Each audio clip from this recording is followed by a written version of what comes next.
Hey everybody, I'm going to try for a short video, which I seem to have a hard time doing, just giving a quick 8-week update on where my garden is. As you can see, everything is doing really well. On average, I have tomato plants between 3.5 and 7 foot plus at this point. The ones on the right in the bed here, which is the largest bed that I have mixed with tomatoes and peppers, was shaded for most of the spring. So you can see I did trim them back, but for a while it got almost no sun. So everything that grew from that came from the grow lights that I hung above it. I still keep those on, just why not? It can't hurt. Also, it helps with the tomatoes that are in the middle because some of them are actually kind of short compared to the outer edge ones, but the rest of them are doing fantastic. So let's walk through it all. So you can see right here, the string method.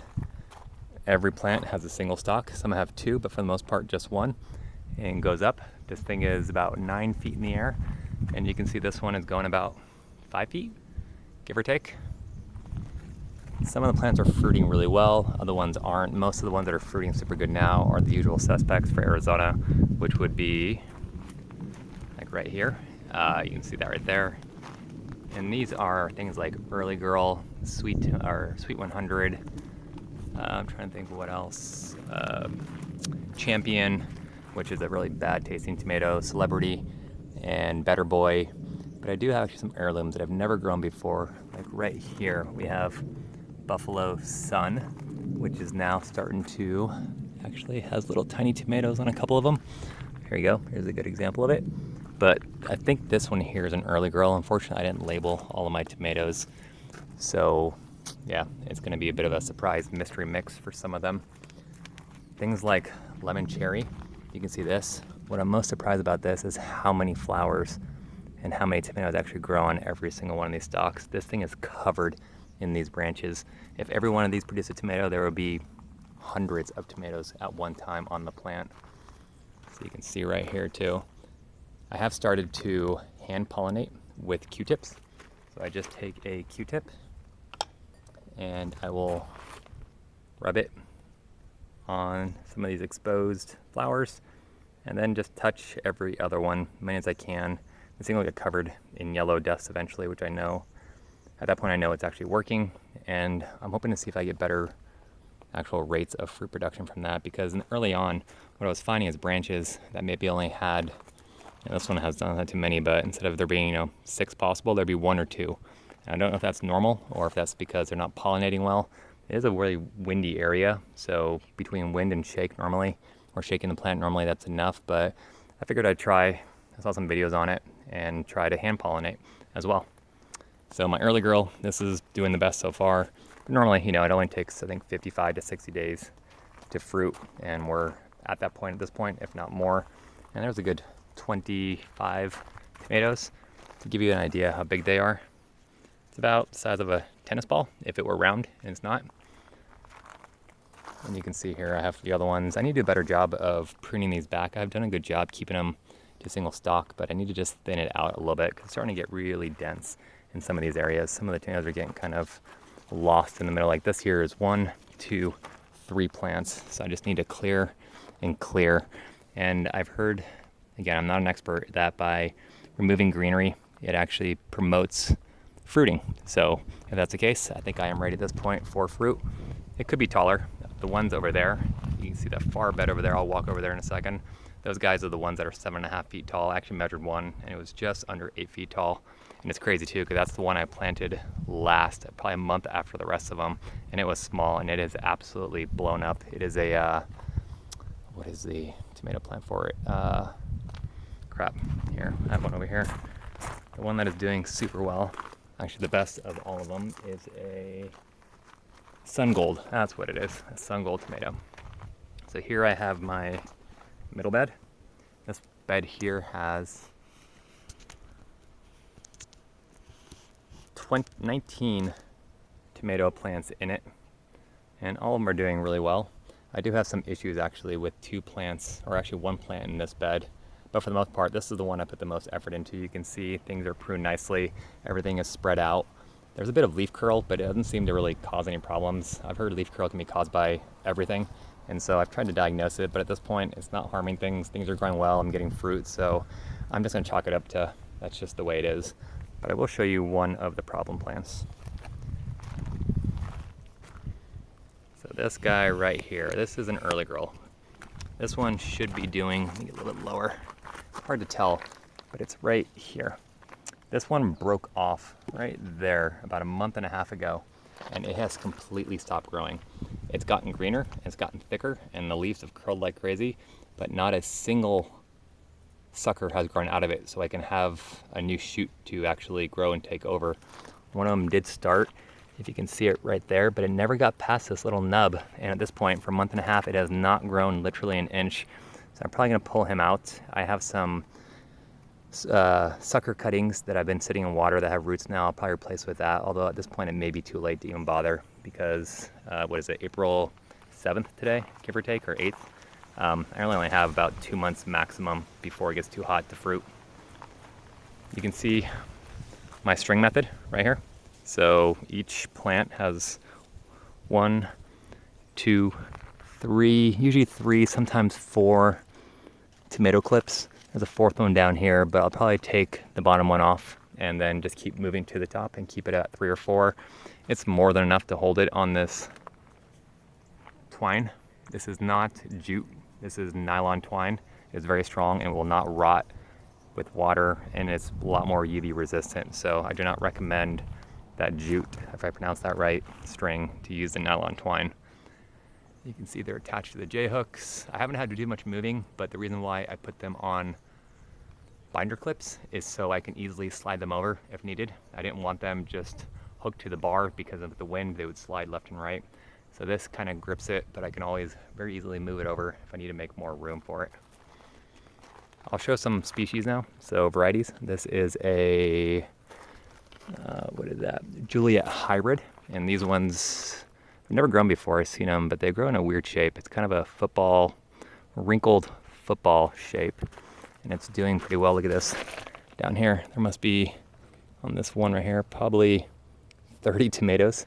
So I need to actually probably brace that. I bought some tomato hooks that you can use to hook this to a higher up branch to support it better. Actually, this is a good example. See, like this, the flowers fall off, and I have a bunch that maybe only 1 or 2 tomatoes grew, and the rest just kind of popped off. So I don't know if it's normal, but that's the reason why I'm starting to hand pollinate now. Here I have some heirloom tomatoes. So usually heirlooms don't grow good in Arizona, at least not for the average person like myself. But I have a Mr. Stripey right here, and this one looks really cool. It definitely grows slower than the other species. It doesn't make a lot of tomatoes, but I actually do have a couple coming in now, so I'm really excited to actually have some real heirloom tomatoes. Typically for Arizona, Cherokee Purple is the only one that really does, as far as I know, really, really well. And the average dude or woman like myself can grow in a urban backyard garden. See, that's Sugar Rush. I do have a lot, probably most of my tomatoes are a mixture of early girls, a lot of very small cherry tomato species. This is Sugar Rush, and you can see, because cherry tomatoes tend to do very well in Arizona, and they will keep fruiting well into the summer, longer than most of the bigger varieties, well before they stop. This is a Tammy G. This is one of my problem ones, actually. It had some kind of disease on it, and it was covered in aphids for a long time, and I'm not sure why I neglected it for so long, but it was really stunted. So I used some, was it neem oil, and I got rid of most of the aphids, if not all of them, and it has started to take off, but he's just so scraggly and tiny. I am keeping a sucker on him to see if I can get a thicker new one come up, but you know, even though there are flowers, I don't think there's any tomatoes yet, but I don't expect much from this one, which is too bad because I heard good things about that one. Let's see, Better Boy, another good species for Arizona. Lots of tomatoes growing on this one. This one's about 4.5 feet tall. Again, remember, it is April 7th, and I have very large, 4 foot tall tomato plants.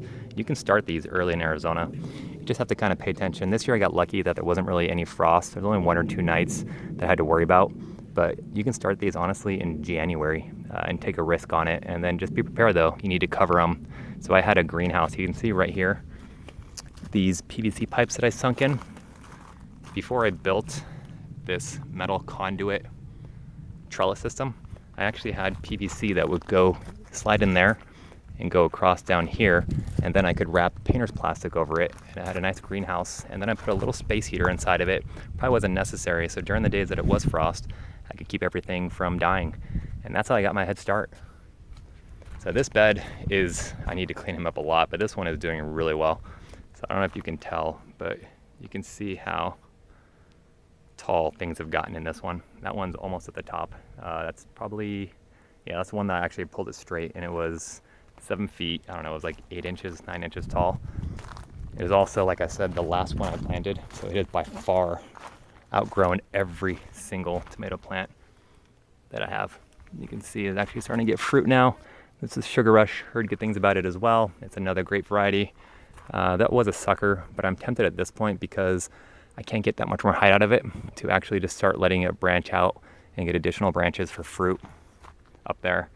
Pretty soon here, I'm gonna start trimming back almost all the greenery on the bottom and really let it focus on producing tomatoes. I have switched my fertilizer to all in on Master Blend, which is a heavy 4-18-38, and you mix some Epsom salt and calcium citrate, which is a 15-00, and it's a liquid stuff that's used heavily by hydroponics, but you can use it in dirt gardens like mine as well too.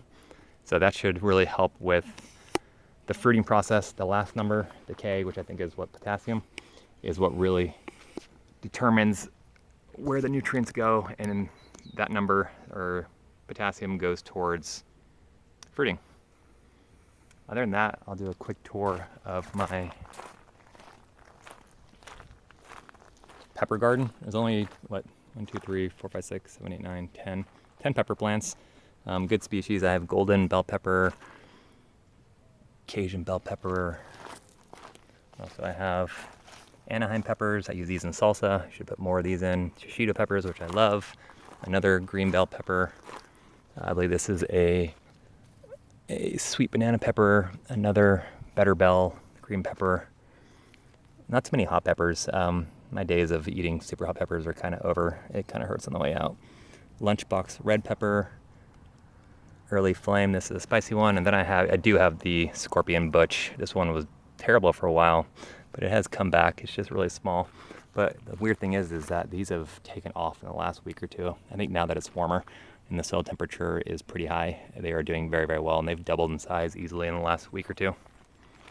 Outside of that, lemon cherry, like I said, Buffalo Sun, a lot of early girls. What is that? Biltmore. Yep, little tiny guy in the middle here. You can see some of the ones in the middle being drowned out, but they do have tomatoes on them, so they are doing well. But these lights up here do help because it points directly down on top of it. And then I have artichoke. The rabbits actually decimated these. I don't know how they jumped up. You can see how tall this thing is, but they managed to jump up and they just chew off the stalk, the top of the cucumber plant, as well as the squash plants. I had a pretty big eggplant, which it just ate completely.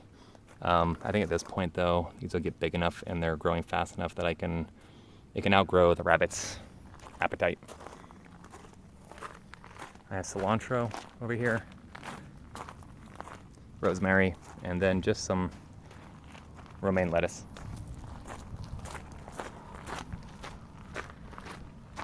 Over here, same thing, rabbits got a hold of it, but now it's starting to come back, chewed them off. These are different types of squash and zucchini. Yeah, zucchini squash, and crookneck heirloom squash. I did add a new garden outside of my garden. This one's kind of cool. It actually looks like a Old West grave. So I wanted to plant corn, and I didn't have room inside my garden for corn. At least one that was sunny enough, an area sunny enough. So I put this small garden out here in the desert, and it looks kind of cool, but it actually looks like an old school grave. It's actually really pretty at the sunset. And I have about 18 ears of a sweet corn, an heirloom one, and we'll see if those grow or not. I have to have these fences up with the mesh because the rabbits will chew everything. Okay, so that's pretty much it. I will update again in about a week, and I think at that point it'll be mostly showing the tomatoes that are actually, you know what, before I do. So this tomato here, I actually did split it into two. It's a celebrity. One half is doing really good. It's taller than I am. The other half though, I'm not sure what happened. It's kind of dying. The weird part is though, it is starting to produce tomatoes, even though it does look bad. You know, a week ago it actually looked worse, and the tomatoes, and now tomatoes are popping up, and you know, it doesn't look great. But I kind of want to chop it. I don't want if it's some disease to spread, but I'm being greedy, so I don't know. I'll have to read about it more. Maybe somebody will respond and help me out with this one. But this guy needs to be thinned out quite a bit. This bed is super thick, and at some point in time, it's too much. So I need to spend some time just cutting all the area out in between them and getting a little more airflow into the middle of it. You can see up high. There's my nice one right there. Anyways, I'm gonna end it here. I know I said it'd be a short video, but I can't seem to not talk a lot and make it short.